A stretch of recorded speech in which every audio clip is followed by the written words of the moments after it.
We work on the Gold Route quite closely because it's a very important area to us. It's the main route which welcomes people in from the station up through into the city centre and leads straight into the areas that people use, the retail area, the leisure areas, the hotels, the business sector as well.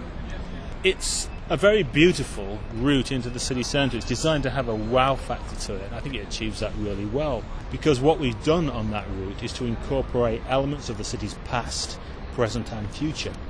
The kind of public art, the kind of design that we've got symbolises many features from the city's history. Cutting Edge, like a lot of public art, is a memorial to the past of the city and what Sheffield was founded on: water and steel and heavy industry. And even physically, it's dictated, rather like Sheffield itself, it's very much dictated by the kind of landscape that it's in. Sheffield is a city of hills and valleys. That's how the industry was built up, through the water, which again is why Cutting Edge represents a billet of steel being forged out on its way to forming a knife blade. Brian Asquith went into industrial design, but he trained as a sculptor. So we got him to design this unique set of street furniture for the city. So this shape is slightly reminiscent of a spoon handle, and it has that sort of subtle reference to Sheffield's sort of obviously long history of cutlery making. As far as I know, it's probably the highest spec public realm furniture in the UK. It's great that it's all kept in the same locality. That's one good thing about it. Everything else has been made in Sheffield. All the various handrails, step handrails have all been made in this factory. Cycle stands, bollards, but you'll see them outside the station all over the place. This is the pattern equipment, what the bollards are made from, the bronze ones. That there is the pattern for the seat bases.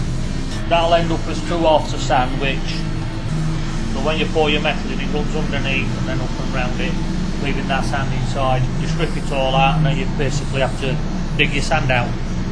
You end up with a hollow casting. Now the themes that sort of underpinned the whole thing were Sheffield as a Pennine city, sandstone, Pennine gritstone, metalworking, and we've got the bronze vessels, and then there was a theme of water, as all to do with water power and rivers of Pennines flowing down, generating the power for the industry, and channels, channeling water. And then there was this sort of imagery about pouring liquids into moulds and it's all being brightly lit at night. I mean, just generally, myself as a Sheffielder, I think it's an enormous improvement on the city's, on the city centre since I was a child in the 60s. It wasn't joined up, it wasn't integrated in the way it is now. There were separate, discrete areas, some of them perhaps nicer than others, let's say. You walked out the station and you were faced with a very busy 4 lanes of traffic and a car park, and you tiptoed around the edge of this car park between that and the highway, or you wove your way through the kind of potholes of this rough old car park, and it was not a lot better condition than the building site we see behind us. So the main thing really about the Gold Route is it has integrated previously quite separate areas. It feels like quite kind of together, like a lot of cities, like again coming from London, everything's so spread out, whereas here it's so kind of, it's like quite neat and nice and like together, and I like that because it's like easy to find your way around if you're new and stuff. Over the weekend of tram lines, nearly every public space available is used, from Sheaf Square to the Peace Gardens, Barker's Pool where we are now, Devonshire Green. They are absolutely essential to the festival, actually. I actually don't think the festival's possible without Sheffield having this number of open spaces. The festival just wouldn't work, you wouldn't have anywhere to do it, it would all be indoors, and I think it really added to it having the stage in such a beautiful place. It added a certain sort of atmosphere to the gigs.